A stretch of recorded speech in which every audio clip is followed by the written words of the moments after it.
மாண்புமிகு பேரவைத் தலைவர் அவர்களே, தமிழக முதல்வர் அவர்களே மற்றும் அமைச்சர் பெருமக்களே, எதிர்க்கட்சி தலைவர் அவர்களே மற்றும் சட்டமன்ற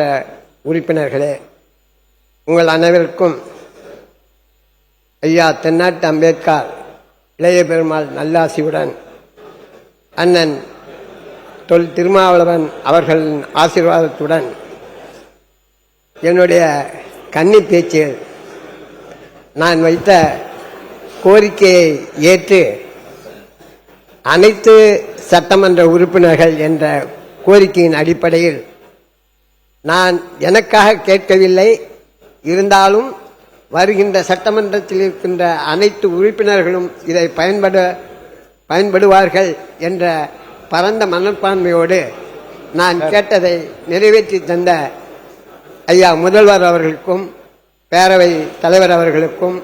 மற்றும் உறுப்பினர்களுக்கும் என் மனமார்ந்த நன்றியை தெரிவித்துக் கொள்கிறேன். நன்றி, வணக்கம்.